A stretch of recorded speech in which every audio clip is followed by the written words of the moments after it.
Well, good afternoon, everyone.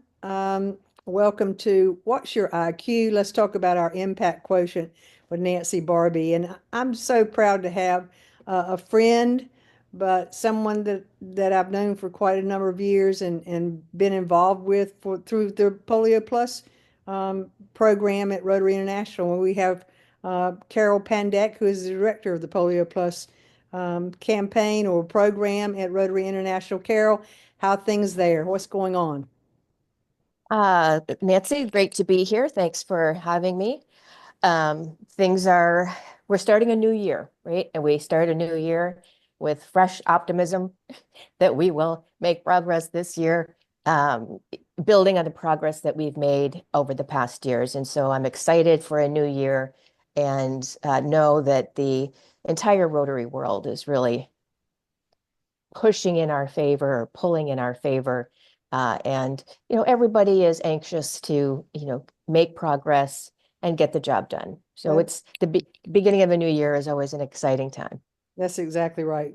I mean, I'm all for starting over and turning a new page and continuing on. Carol, tell me a little bit about Carol Pandek and how long have you been with Rotary and how did it start and why did the Polio Plus program start with Rotary? Yeah, so just a little about me. So I've done two tours of duty at Rotary. Yeah, so I worked at Rotary from 1992 to 1997. Um, and I was working on my doctorate in adult and continuing education, which I completed. And I did my research in Hungary on civil society organizations. So I'm Hungarian, and so that was of interest to me. And then I got recruited to the American Academy of Pediatrics. I was doing a presentation for the local chapter, the Chicago chapter of the Academy. And one of the physicians came up to me and said, we need somebody just like you. And I was thinking, I just finished my doctorate and my mind was a complete fuzz. And I'm like, does he mean me or somebody just like me? Should I be referencing someone else to him? So he called me in for an interview and they were really deep into the process. But um, the manager of the program, that the Community Access to Child Health program, is where I worked as the director of that program. And uh, we got along great and my skills fit the job. And so I left Rotary and went to the American Academy of Pediatrics. And Okay. then 3 years later, I got a call from the then chair of the International Polio Plus Committee. Actually, got three calls. One from the then director of the program, then one from Dwayne Sterling, who was the general manager of the Rotary Foundation, and then Bill Sargent, who was the chair of the International Polio Plus Committee, saying, we need you to come back. And I think Bill Sargent said, Carol, we've got problems only Carol can solve. So, And I don't know. I don't year know if was that that's true. again? What year was that again? 2000 2000. in Wow. 2000. Yeah. So, and it was wonderful.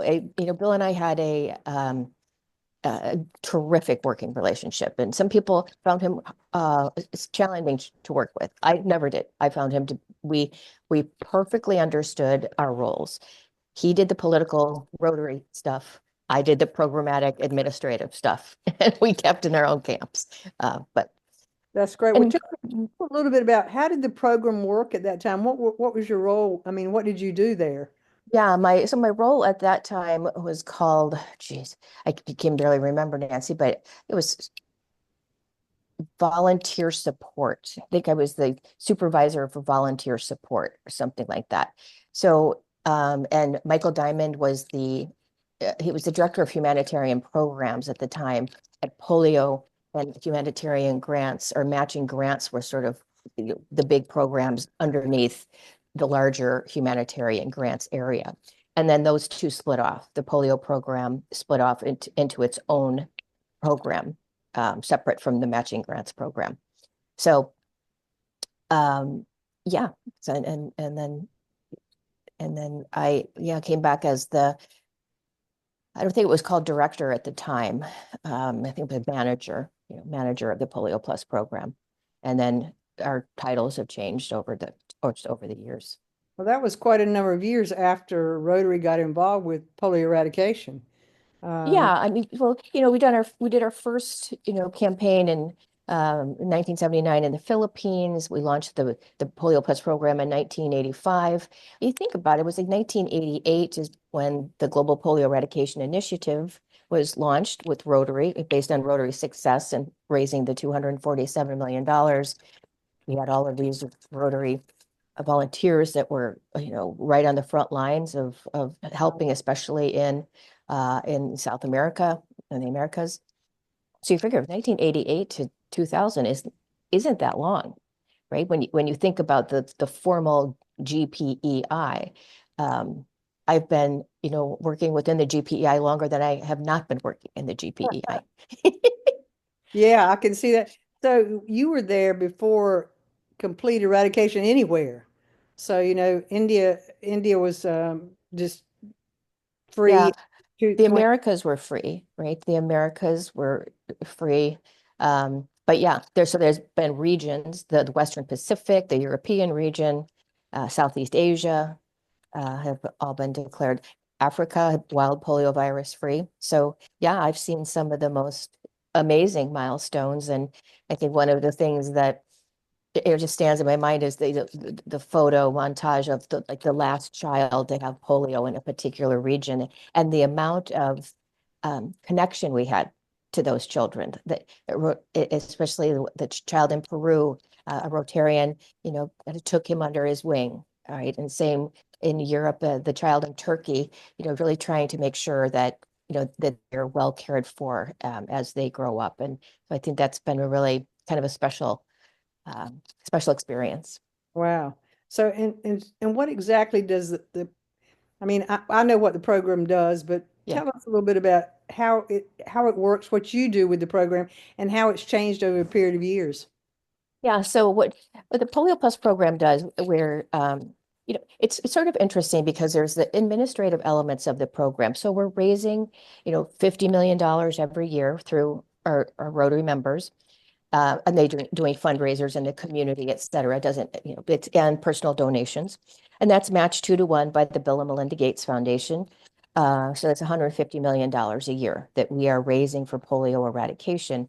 And we grant those funds to the World Health Organization and UNICEF. And we've been doing that usually on a 3 times per year basis. And it's about equal between the two agencies, depending on what their cash flow needs are. But they're considered, WHO and UNICEF are considered the implementing partners of the Global Polio Eradication Initiative. They've got, like we have boots on the ground, they have boots on the ground as well, and they're providing the technical leadership. They have the epidemiologists, the surveillance medical officers, all that stuff. They hired the vaccinators, et cetera. So we're helping to support the activities of both WHO and UNICEF. Hmm. I mean, I think, one thing that's changed over time is this extraordinary relationship with the Gates Foundation. I mean, who could have I never would have imagined. I think I remember the day and time, the first $100 million in their first $100 million campaign. It was November 16th at 1:23 p.m. The money came to the bank, right? It's extraordinary. And then it just kept growing from there. And I have to say, Nancy, those early conversations with the Gates Foundation were difficult. They didn't really know Rotary. Um, their staff didn't know us at all, right? So even if the leadership had engaged at that working level, and so some of those early conversations were I'd say challenging, just as we got to know each other, which understandable. W- Very understandable, exactly, because you may have known who they were, but they certainly didn't know Rotary. Speaking of that, what about World Health Organization and UNICEF? What's the relationship there? I mean, are they really that keen on what Rotary does? Do they understand what Oh, what our role yeah, is? yeah, totally. And in fact, the part and I have to say our partnership with the Gates Foundation is at a great place. And we just had our partnership meeting at the end of October. It just really, really great vibe, between our two organizations and mutual respect for what we each do. And it's the same with the World Health Organization and UNICEF. And I was so shocked at the passing of Aidan O'Leary. but all of the directors of the World Health Organization, and actually all the staff, they get invited to Rotary meetings, for example, and they accept as many as they possibly can. They say they do that because they're so energized. Like when they go speak to Rotarians, Rotary members, at the enthusiasm and the commitment and the can-do attitude that is sustained throughout the Rotary world, and they come back energized and feeling hopeful and optimistic, and so they recommend, they're like, anybody feeling blue, go speak to a Rotary club or something. That's very true. That's true for Rotarians too. And you mentioned the Gates Foundation. That's how I got involved. I tell this story everywhere I go. I mean, I knew polio was out there, not really.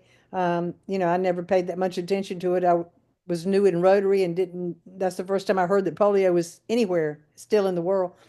And then I went to International Assembly in San Diego to become a governor. And that was the year Bill Gates walked across that stage Oh, and met John Kenny on that stage and John Germ. And it was like, whoa. I mean, I was in the room with him. I was way back in the back. He was this tall, but I was in the room. I was breathing the air that he breathed. So, yeah. so yeah, When that was exciting. John Osterlin, who used to be the general manager, and I were standing behind stage when Bill came, and it was like one, it was the best kept secret in Rotary, because nobody, I mean, a few Rotary leaders knew, but not, and I was so surprised that like the word hadn't gotten out. But John Osterlin and I, when he mentioned the 100 million, we just like hugged each other. I'm telling So, you. I mean, we all did that. The roar and the buzz in the room yeah. because the governor-elect was, whoa. I mean, we had heard rumors that somebody big was coming. So, Oh, but we had really? no idea. I mean, Bill Gates didn't cross our mind. I don't think. But boy, after that, we were all on a buzz, and that was actually what made me decide. That spoke volumes to me, Carol, when Bill and Melinda Gates Foundation supported Rotary and gave it to Rotary, Yeah. not another organization. That spoke volumes to me. And we do, when we're in India, we visit the World Health Organization and the UNICEF office in India every single time. And it is nice to see our partners and see what they're doing, and they certainly welcome us with open arms every single time. So that's very nice. So what do you do to how's Rotary changed over the years, you think? What's been the change in we change leaders every year. Um, what's the feeling of the Rotary world, I mean, about polio? Yeah, I was kind of thinking about this, and I think what's changed for Rotary, I mean, there's a couple of things I think of, but one sort of practical um, change has been the way the Global Polio Eradication Initiative has evolved, that we are now represented on all the major decision-making bodies of the Global Polio Eradication Initiative, like the governance structure. So there's the Polio Oversight Board, the most senior level. Mike McGovern, chair of the International Polio Plus Committee, represents us on that. And it's, we are, a part of the decision-making process on all of the major decisions on how polio eradication is going to move forward. And so we sit on multiple of these groups at the highest level to the working level, and it's either staff, Rotarians, or a mix of staff and Rotary members that are representing Rotary on these groups. And it didn't used to be that way. It used to be, it wasn't necessarily a group decision-making effort. It was more the World Health Organization kind of being like the managing partner or leading. But it's evolved over time. And I think that's been really good for Rotary, is to, really get in there.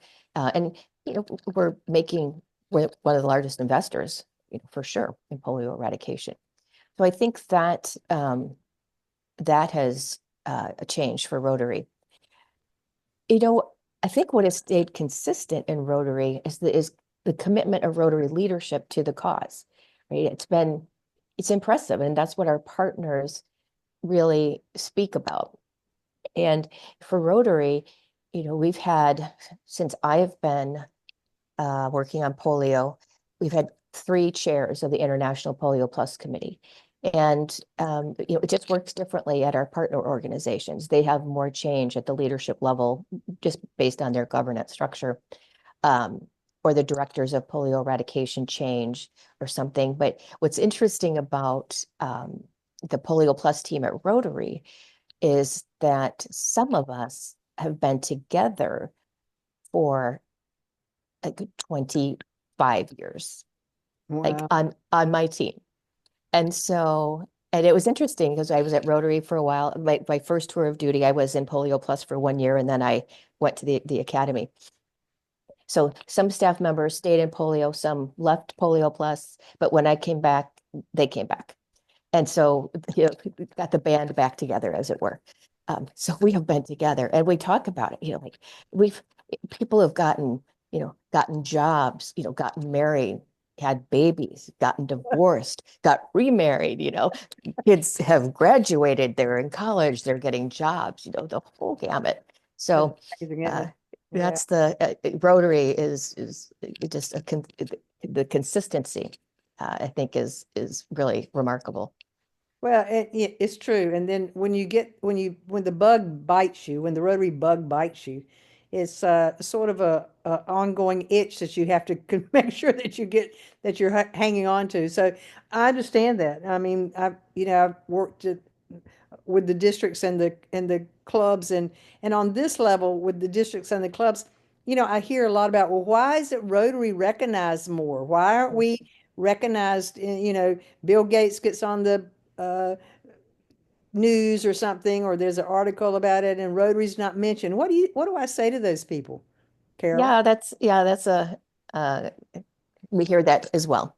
Um, and I don't think it's because our partners are maybe don't mention us. I think it's maybe that the editorial staff doesn't really know Rotary well, and so they're not clear themselves about what Rotary's role has been.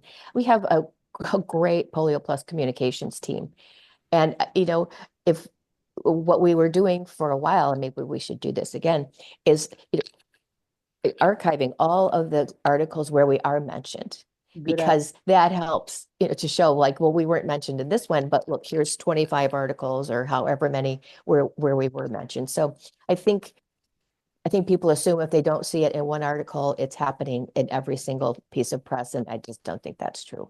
I don't think that's true either because, I mean, you know, it's our job, I think, and part of our job to get the word out there, not just, and this is what we do in on the ground level, on Yeah, the district level, is make sure that the people in the community know. yeah. I mean, there's so many people out there that have no idea that polio is anywhere in the world. And actually, if I had joined Rotary, hadn't joined Rotary, I don't know that I would even know it either. So I think it's up to all of us really to get the word out.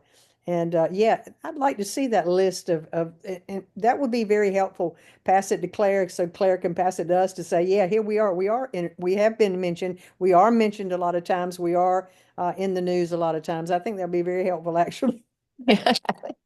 Yeah. So what do you think the major challenges are now? I mean, not just for the staff, but for all of us as far as polio goes. Uh, just breaking it out here.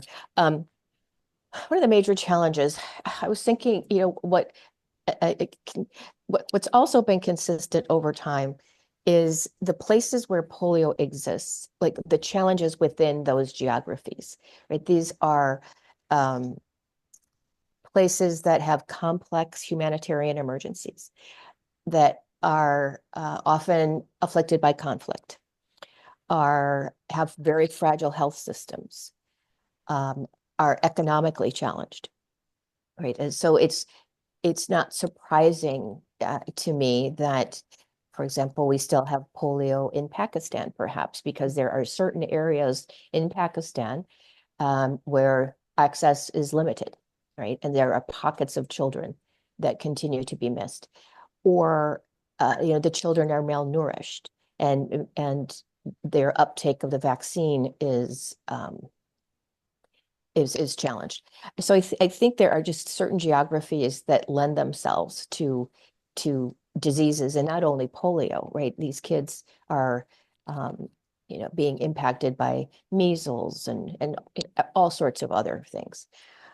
So I think, I was just on a call this morning with the newest partner of the Global Polio Eradication Initiative, Gavi, the Vaccine Alliance, whose mandate is introducing vaccines into routine immunization. And they've been supporting the introduction of inactivated polio vaccine into routine immunization. And we're having the conversation is how can we work better together to strengthen the health systems in these pockets, in these countries where these vulnerable populations are, where we're having access issues. Or if we're able to access, how can we ensure that we deliver polio and strengthen the health system and deliver other things, the plus in Polio Plus. How do you deliver clean water? How do you deliver nutrition? So I think those are some of the challenges. And as the polio program goes on, it's kind of cyclical, right? You see, Afghanistan, coming back now to a time of the de facto government, and how geopolitics, gets into the mix. So it's a complicated world out there, Nancy Barbie. Very much so, Carol. Very, very much so. And you just mentioned about Gavi, and thank goodness we're involved with them too. And I've seen now, I know when we go to India, they are giving the injectables, and they're also giving different vitamins and the measles and mumps and rubella like we do here. But of course, they let us drop the drops because we certainly, I said, I'm not doing it Yeah. injectable at all. But Yes. so anyway, they still let us drop the drops. And that's significant. But what other significant developments have you seen over the years? I mean, it's been a long process. And what do you think is some other developments that have taken place that have really been major? Yeah, I think one of the developments has just been the evolution of the vaccines that we use based on the epidemiology of the disease, right? So we started out with the trivalent oral polio vaccine that addressed all three types of polio, type 1, type 2, type 3. But now, and then we went to a monovalent because type 1 was paralyzing more children. And then we saw the type 3 cases go up. So then we went to the bivalent that addressed both 1 and 3. Right. And then with the variant polio viruses that are popping up, the new generation of polio vaccines, the novel oral polio vaccine that's genetically more stable, less likely to genetically change over time.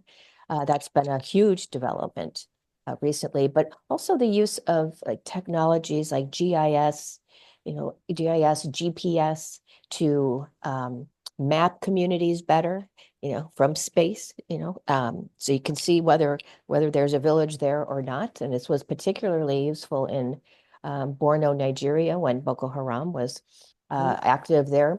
You do the mapping to see if the village was still there or not. And was it a place that the vaccinators actually needed to go, right? Or the military was helping to facilitate some of that as well, whether they needed to go there or not to vaccinate children.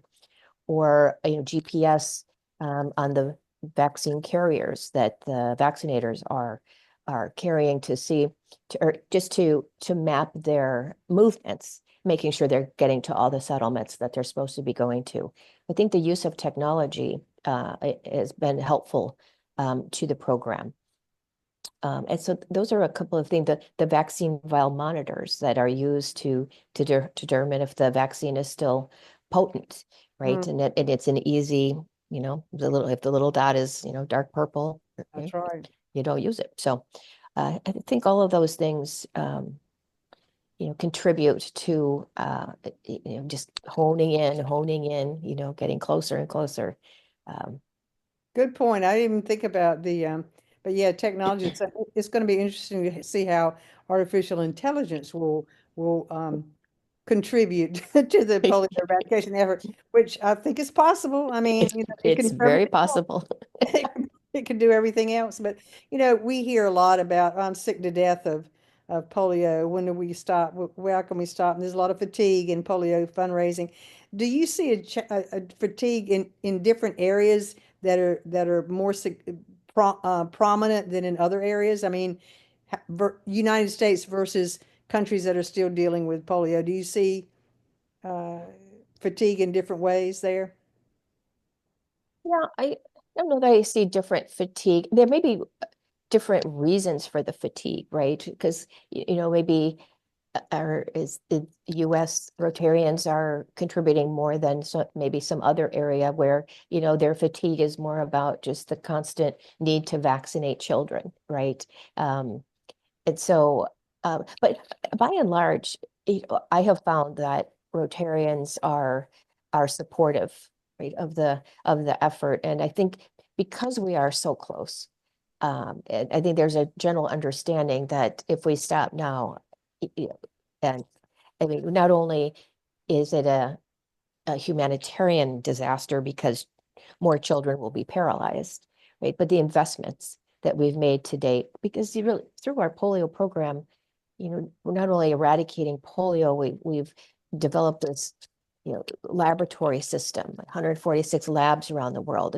They're testing for polio, they're testing for measles, bird flu, yellow fever, like any disease outbreak, the polio infrastructure is involved in some way, or in a major emergency, earthquakes, That's true. floods, hundreds of thousands of frontline workers who can contribute. And so all of that, could be lost if we stop now. So um, I have it'll be such a moment. And I think I like to say that it's, to be a Rotary member is to participate in the polio program. This is our historic contribution to the world.